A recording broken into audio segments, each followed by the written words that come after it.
하신 여러분들 위해 또 하나님께서 풍성한 은혜 베푸실 줄 믿습니다.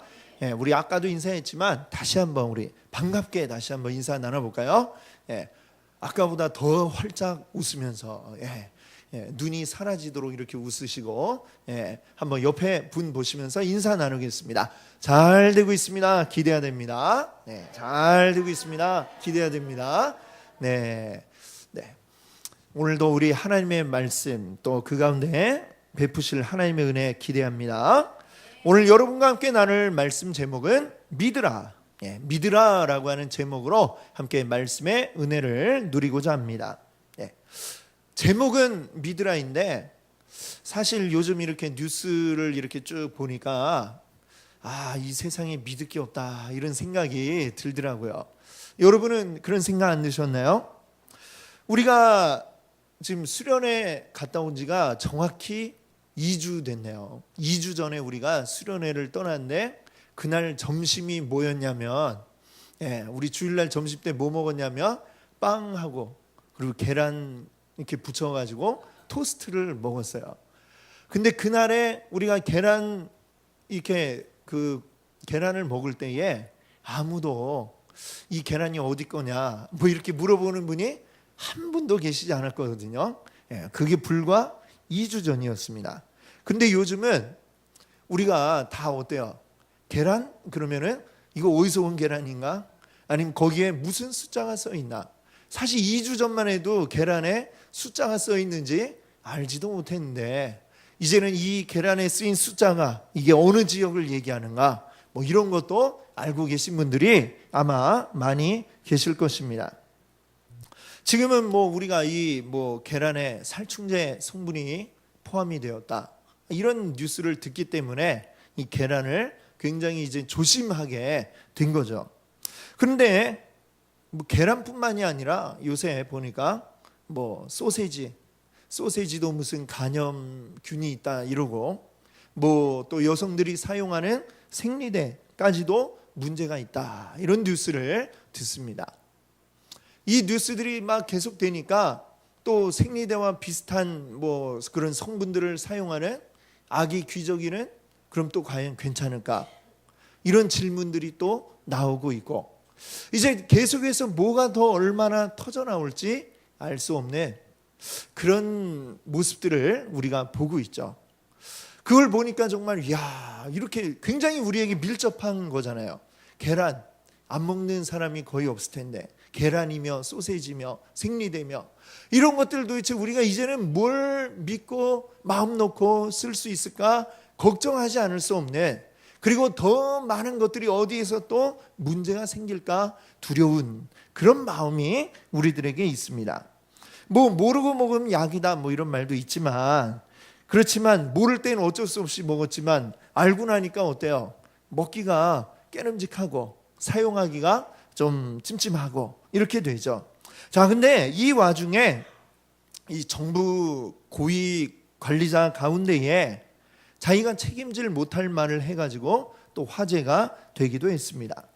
우리 정부 기관 중에 식품의약안전처라고 하는 곳이 있어요.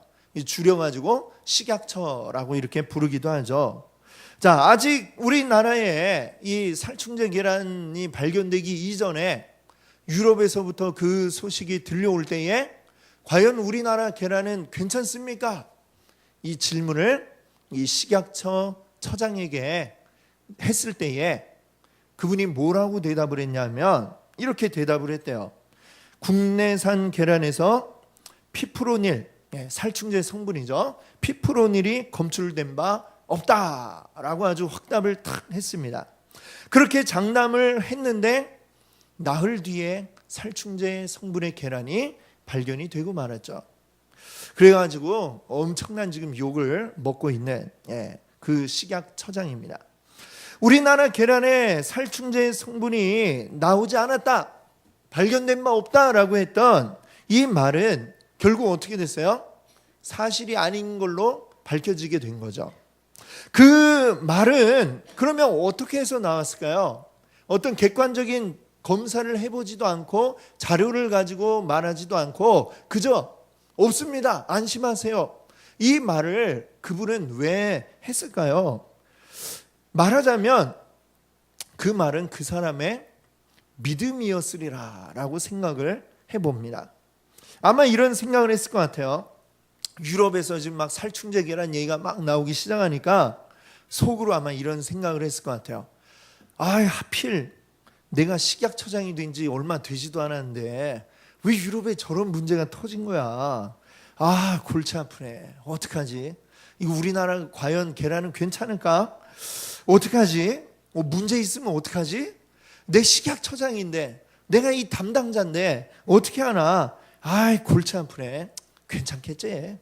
괜찮을 거야. 여태껏 뭐 아무 문제 없었는데 괜찮을 거야. 이렇게 생각을 하고 있다가 누가 물어보니까 괜찮습니다, 여러분. 아직까지 발견된 적이 한 번도 없어요.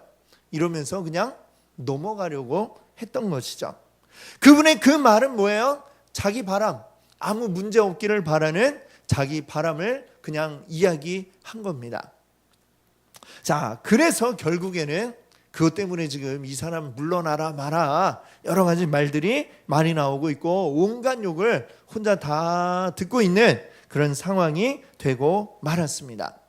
우리가 이 이야기에서 그 식약처장의 그 교훈을 우리가 하나 얻을 수 있는데요. 무엇이냐? 내가 바라는 것이 될 거라고 생각하는 것, 그것은 믿음이 아니다 라는 사실을 우리가 알아야 됩니다.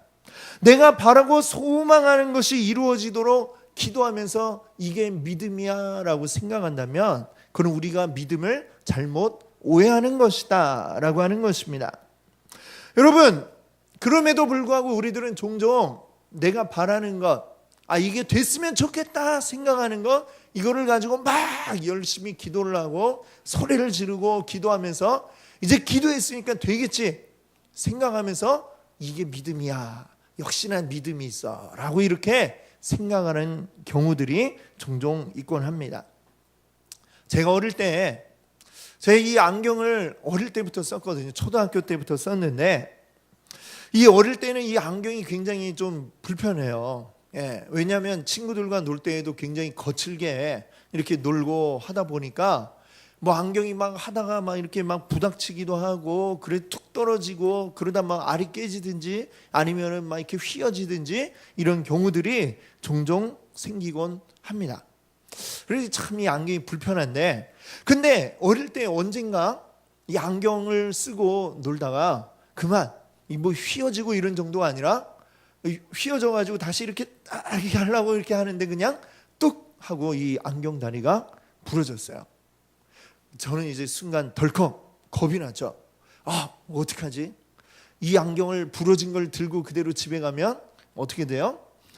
혼나죠. 혼나고 야, 나 이제 죽었다. 어떡하냐 하다가 이제 그 안경을 탁 붙잡고 안경을 손에 들고 붙잡고 기도를 했어요.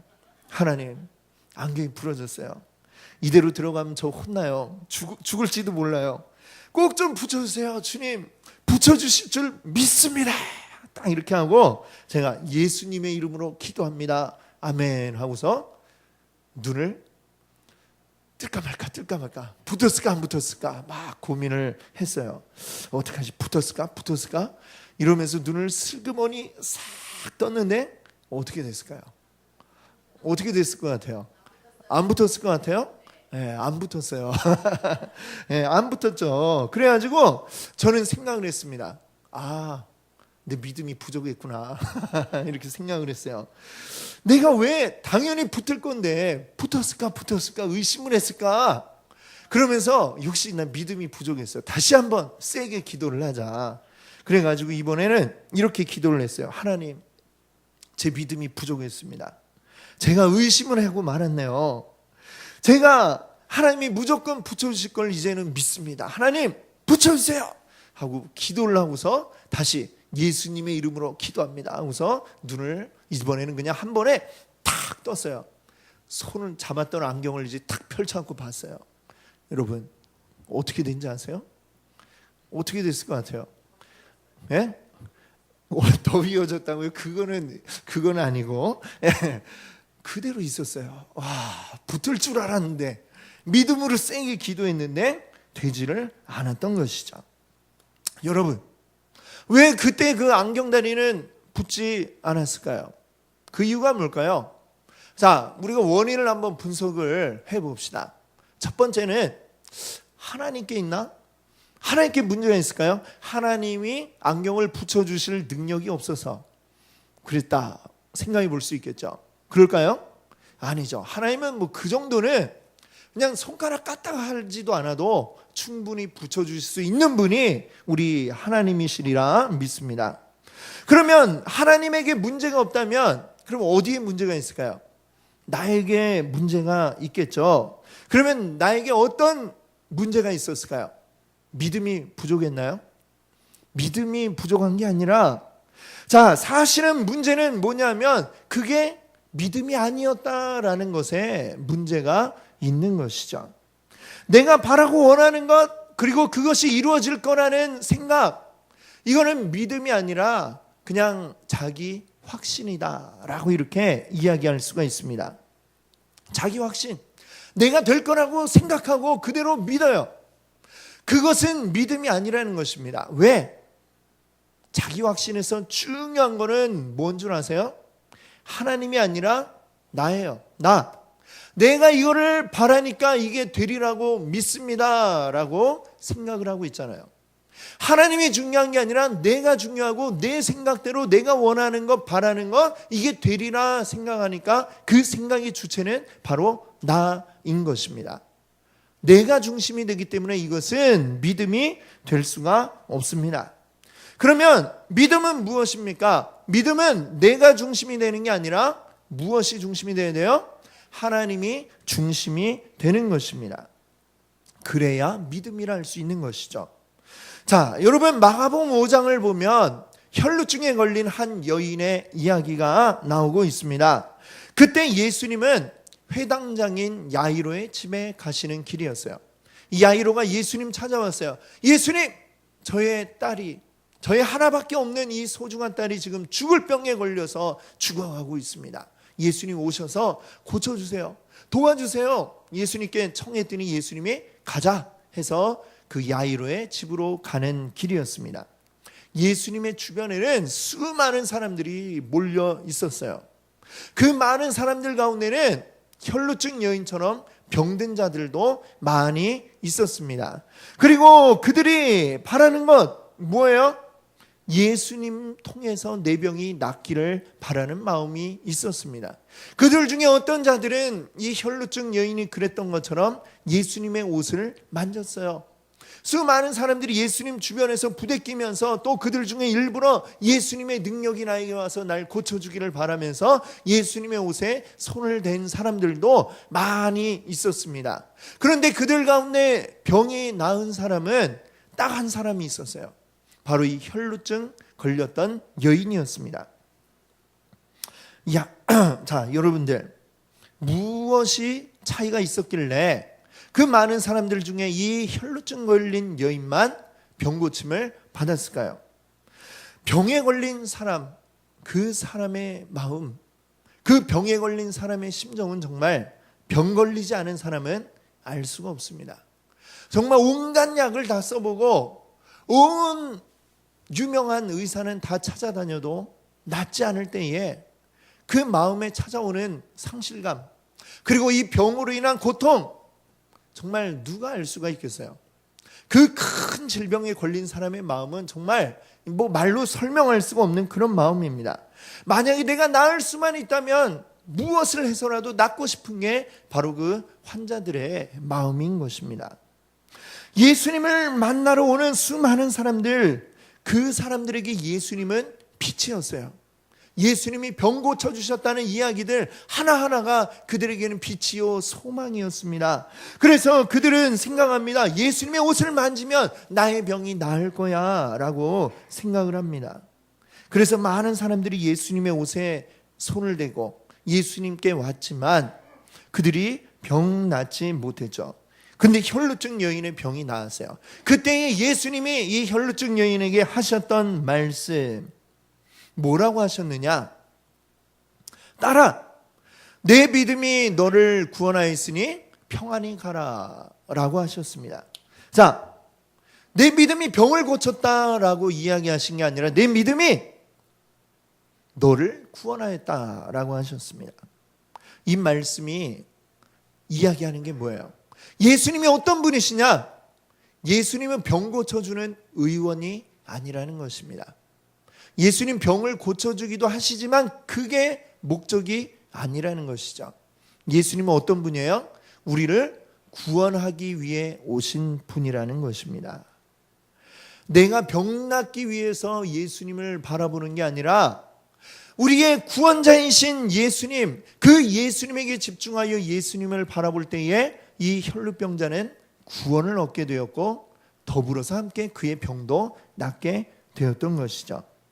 예수님께 다가올 때에 각자 자기의 관심과 소망을 가지고 예수님께 오지만 예수님이 우리에게 주고자 하시는 것은 우리의 이 땅에서 지내는 여러 가지 사정과 형편들, 그것을 해결해 주기 위해 예수님이 우리에게 오신 게 아니라 예수님의 궁극적인 목적은 바로 우리의 구원인 것을 여러분들 믿으시기 바랍니다.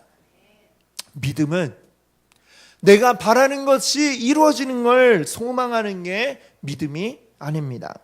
믿음은 바로 하나님을 믿는 것입니다. 하나님이 어떤 분이신지, 그리고 하나님이 우리에게 무엇을 약속하셨는지, 그 약속에 따라 하나님이 나에게 무엇을 행하셨고 지금 무엇을 이루어가고 계시고 장차 우리에게 무엇을 주실 것인가, 이것을 바라보는 것이, 그게 바로 우리의 믿음인 것을 여러분들 믿으시기 바랍니다. 그것을 온전히 나의 것으로 받아들이는 게 믿음인 것을 여러분들 믿으시기 바랍니다. 아멘. 그게 바로 믿음입니다. 믿음은 마치 식약처장처럼 자기 마음에 바라는 대로 우리나라 계란은 괜찮을 거야, 그걸 그냥 말로 표현해서 나 이렇게 될 걸로 확신합니다. 그게 믿음이 아니라 하나님이 나를 위해 하셨고 지금도 하고 계시고 장차 이루어 주실, 완성하실 그 일을 나의 것으로 받아들이고 그걸 따라가는 것, 이게 바로 믿음이라는 것입니다. 자, 근데 이런 믿음에 대해서 우리가 이야기할 때에 이런 말씀을 하는 분들이 있어요. 제가 하나님도 알겠고요, 하나님이 하신 일, 예수님이 나를 위해 하신 일도 제가 잘 압니다. 그런데 그게 잘 느껴지질 않아요. 이런 이야기를 하는 분들도 계세요. 뭔가 요즘 말로 하면 어떤 느낌적인 느낌이 있어야 될 것 같은데 느낌이 없어요. 그게 뭔가 탁 나에게 필이 오지를 않아요. 그래서 잘 모르겠습니다. 이렇게 얘기하는 분들이 있어요. 자, 그런 분들을 위해 제가 해드리고 싶은 말씀이 있습니다. 그런 분들에게 필요한 건 무엇이냐? 하나님을 더 알아가세요. 예수님을 더 알아가세요. 그래야 느낌도 옵니다. 이 말을 해드리고 싶습니다. 내가 안다라고 이야기하지만 실제로는 제대로 알지 못하기 때문에 나에게 어떤 느낌적인 느낌도 오지 않는 것이다 라고 말할 수 있는 것입니다. 여러분, 그 우리나라 유홍준 교수님이라고 있어요. 유홍준 교수님이라고, 그분이 쓴 유명한 책 나의 문화유산 답사기라고 하는 책이 있습니다. 아마 뭐 많이 들어보셨을 것 같고 혹시 또 읽어보신 분도 계실 것 같습니다. 이분이 한 몇 년 전에 보니까 예능 프로그램에 1박 2일이라고 하는 예능 프로그램에 나온 적이 있었어요.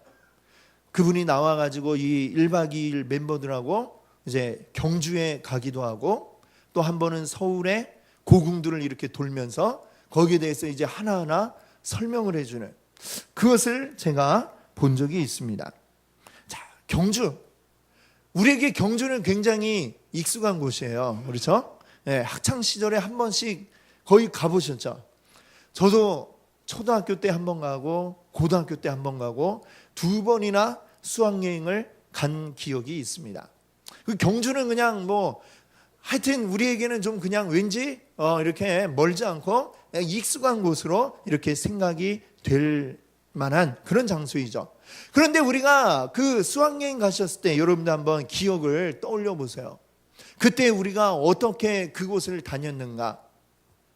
불국사에 가서 뭐 다보탑, 석가탑을 보면 10원짜리 뭐 그 정도밖에는 우리가 제대로 알지를 못했죠. 불국사는 그래도 많이 들어봐서 유명한 곳이구나 이렇게 알고 그냥 들어갔다가 나왔다가, 그리고 그 앞에서 단체로 딱 일반 단체 사진 한 장 딱 찍고, 그런 사진의 기억들 외에는 거의 남아있지는 않습니다. 뭐 어디 그냥 갔다 오는데 의의가 있지, 거기가 이게 뭐 어떤 의미가 있고 이게 어떤 것이고 이런 것들을 제대로 모르고 그냥 보기만 했기 때문에 그 경주에 갔었어도 지금 우리에게 기억에 남는 것은 아마 그리 크지가 않을 것입니다. 어쩌면 기억나는 것은 그날 밤에 숙소에서 자고 있는 친구의 얼굴에 치약을 발랐다든지 뭐 이런 기억밖에 안 남는 수도 있어요. 그 이유는 우리가 잘 모른 채 보기만 했기 때문에 그냥 좋구나 하고 끝나버렸던 것이죠. 그런데 그 유적들 하나하나에 대해서 잘 알고 있는 그 유홍준 교수님이 하나하나 설명을 해주니까 지금 그 현장에 가 있지 않아도 TV로만 보고 있는 저도 굉장한 감동이 있더라고요. 경주에도 보면 남산이 있어요. 남산.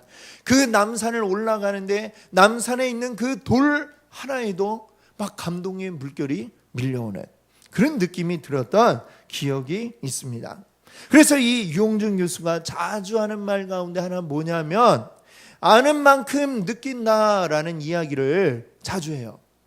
아는 만큼 느낀다. 우리가 어디 여행지를 가도 거기에 대해서 잘 알아야 거기에서 많은 것을 느끼고 돌아오지, 그냥 탁 가면은 좋으네 그냥 그걸로 끝나고 만다는 것이죠.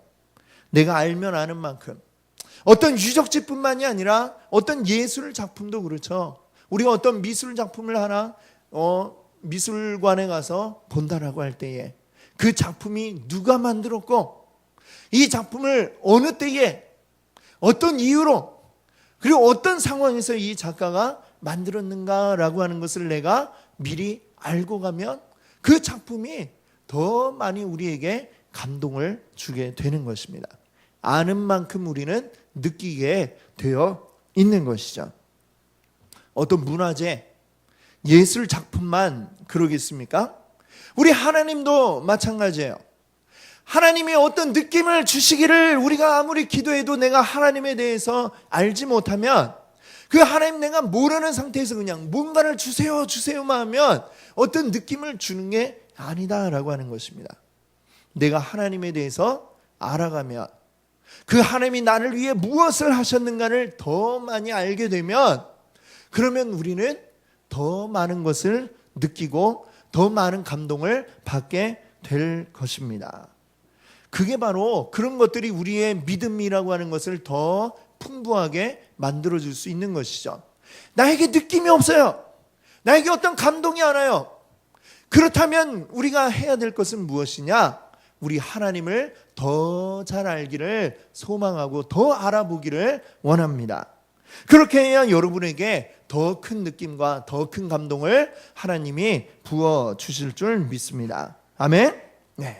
자, 그런데 이 우리 신앙에 있어서 이 어떤 느낌이나 감정, 감동 이런 것들은 우리의 이 믿음을 더 풍성하게 만들어주는 그런 요소이죠. 그러나 우리가 기억할 것이 있습니다. 이 어떤 풍부하게 해주는 그것보다 더 중요한 것은 뭐예요? 나에게 이루어진 사실이 더 중요하다고 하는 것이죠. 하나님이 나를 위해 무엇을 해주셨는지, 무엇을 이루어가고 계시는지 이것을 내가 온전히 아는 그 믿음이라고 하는 게 우리에게 더 중요하다라는 사실을 여러분들 기억하시기 바랍니다. 그래서 예수님 우리에게 믿으라라고 말씀을 하셨어요. 오늘 우리가 계속해서 마가복음 1장 15절의 말씀을 쭉 함께 생각해 왔습니다.